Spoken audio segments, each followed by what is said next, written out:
인사를 많이 주고받는 때가 아닌가 생각합니다. 한 해가 이제 시작된 지 벌써 이제 한 달이 지나가는 시점에 있는데 아직도 이렇게 오래간만에 보거나 이제 우리가 좀 어색하게 인사하는 경우에는 새해 복 많이 받으세요라는 이제 문장으로 이렇게 인사를 시작하곤 하죠. 이 새해 복 많이 받으세요의 복은 이제 한자어인 거를 다 아실 겁니다.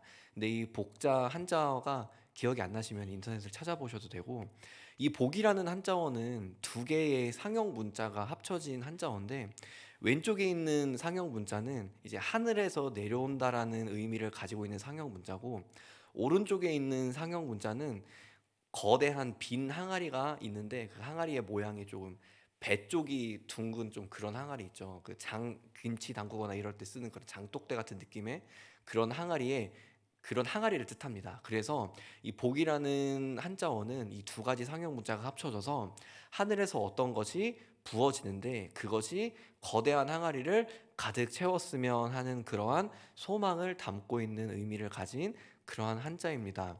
그런 의미를 우리가 알았을 때에 우리가 살아가는 요즘 시대만큼 참 복이라는 것이 많이 필요한 시대가 또 있을까 싶습니다. 이 겉모습이 굉장히 화려하고 예쁘고 멋있는 요즘 시대의 사람들, 또 근데 그 겉모습과 별개로 속은 많이 텅 비어 있는, 그래서 많이 우울해하고 많이 힘들어하는 그런 사람들에게 복이 가득 부어져서 우리의 삶이 빈 항아리와 같은 우리의 삶이 잘 채워질 수 있다면 참 그것만큼 정말 복된 일이 없겠죠.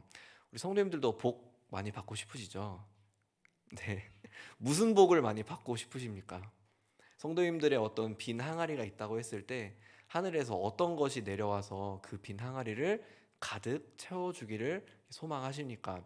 우리가 복을 바란다고 하는 그러한 의미에는 우리의 삶의 현재에 어떠한 결핍이 있거나 또는 우리의 삶의 미래에 결핍이 있을 것이라고 그렇게 생각을 하는 우리의 삶에 조금은 걱정하거나 조금은 불안해하는 그러한 삶의 태도에서 비롯되는 것이 아닐까 생각을 합니다.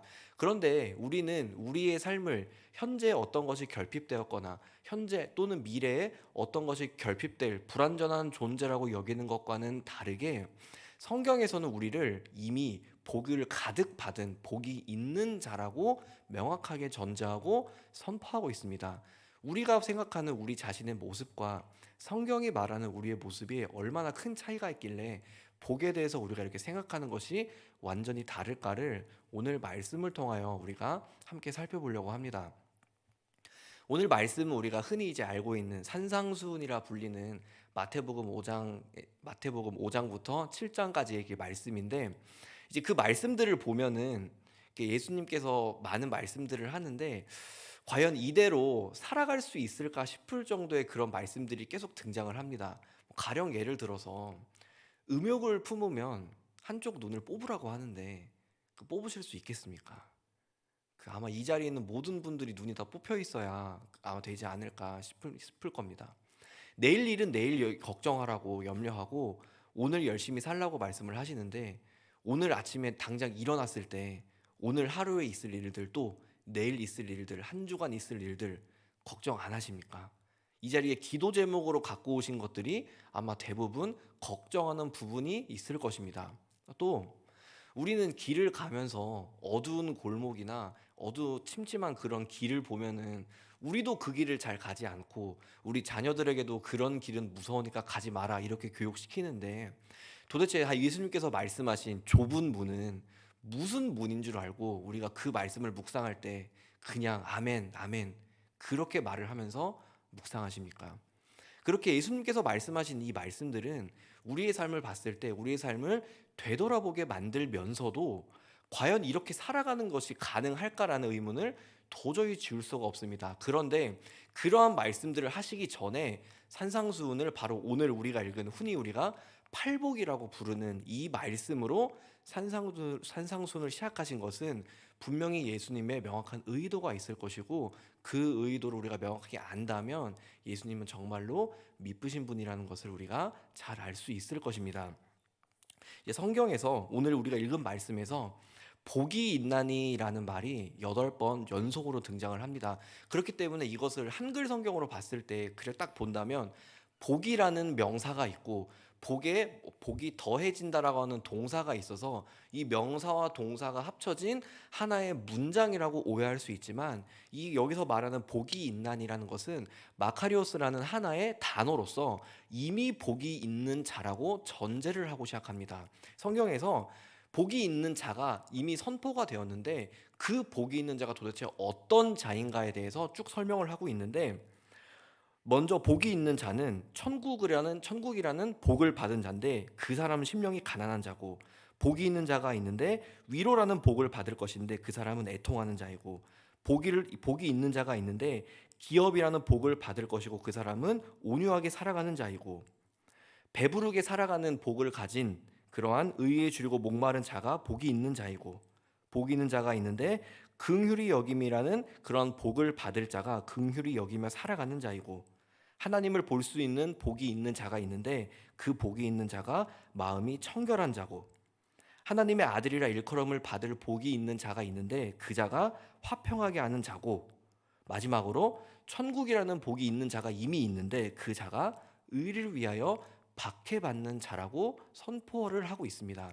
우리가 한글 성경만 보게 되면 마치 우리의 삶의 태도가 심령이 가난하고자 노력해야 하고, 애통하고자 노력해야 하고, 모두와 화평하고자 노력해야 하고, 불쌍한 사람들을 봤을 때 나의 마음이 정말로 그 사람들을 위한 마음, 하나님을 바라볼 때 나의 마음이 정말로 하나님을 위해서 어떠한 고통도 감내할 수 있다는 그러한 마음을 가져야지만, 마치 천국, 위로, 기업 등등 말씀에서 말하는 그러한 복을 받는다고 착각할 수 있으나, 성경은 그렇게 말하고 있지 않습니다. 성경은 이미 복이 있는 자가 존재를 하는데 그 복이 있는 자가 무슨 복이 있는 자이며 어떠한 삶으로 살아가는지를 우리에게 말을 하고 있는 것이죠. 명확하게 우리는 이미 이러한 복을 받은 자이고, 그렇기 때문에 이 복을 통하여서 이렇게 살아갈 수 있다는 것을 예수님께서 말씀하고 계십니다. 특별히 복이 있는 자, 이 마카리오스라는 그 사람의 정체성에 대해서 요한계시록에서 명확하게 제시를 하고 있습니다. 요한계시록 14장 13절에 이 복이 있는 자를 뭐라고 말하냐면 주 안에서 죽은 자라고 규정하고 있고, 요한계시록 19장 9절에서 이 복이 있는 자를 뭐라고 말하고 있냐면 어린 양의 혼인잔치에 청함 받은 자라 말하고 있고, 요한계시록 22장 14절에 이 복이 있는 자를 뭐라고 말하고 있냐면 새 언약의 말씀을 입속에 넣은 자라고 말을 하고 있습니다. 즉 우리는 이미 그리스도를 통하여서 주 안에서 죽은 자이고, 그리스도를 통하여서 어린 양의 혼인 잔치에 청함받은 자이고, 그리스도를 통하여서 새 언약의 말씀을 우리 안에 갖고 인생을 시작한 자들이기 때문에 우리는 그 커다란 복을 이미 받은 존재들로서 이러한 삶의 모습으로 살아갈 수 있다고 하는 믿음이 필요한 것입니다.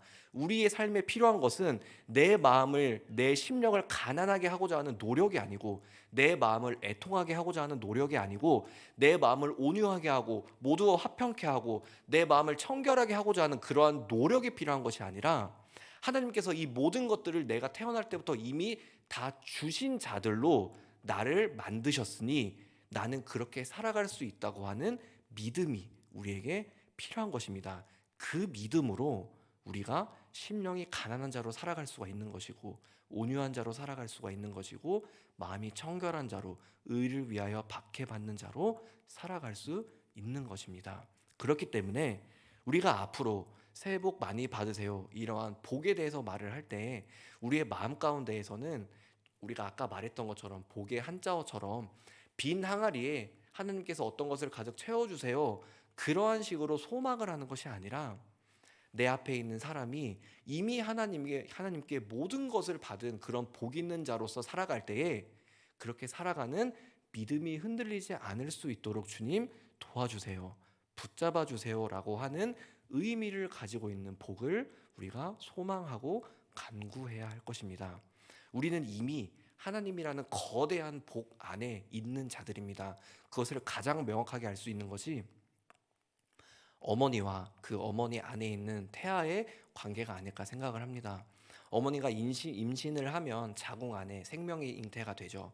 그 생명에게 무언가를 가하고자 할 때, 물리적이든 화학적이든 생명적이든 어떠한 것을 가하고자 할 때 어머니를 통하지 않고서는 그 자궁 안에 있는 생명에게 그 어떠한 위협도 가할 수 없습니다. 어머니에게 위협이 가해져야 그때서야 그 안에 있는 아이에게 위협이 가해지는 거죠. 마찬가지로 하나님의 거대한 복 안에서 이미 시작된 우리의 인생은 하나님에게 어떠한 해가 가해지지 않는 이상 우리는 안전하고 그 어떤 것도 우리를 무너뜨릴 수 없습니다.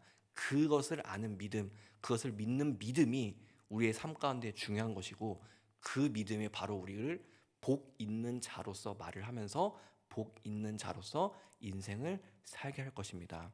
우리 모든 성도님들의 삶이 이렇게 복 있는 자로서 어제도 그랬고 오늘도 복 있는 자로서 살고 내일도 복 있는 자로서 살아갈 것을 굳게 믿는 믿음으로 말미암아 성도님들의 삶 가운데에 이 8가지의 모습이 꼭 필요할 때에 잘 나와서 성도님들의 삶을 통해서 하나님이 온전히 드러나기를 소망합니다. 기도하겠습니다.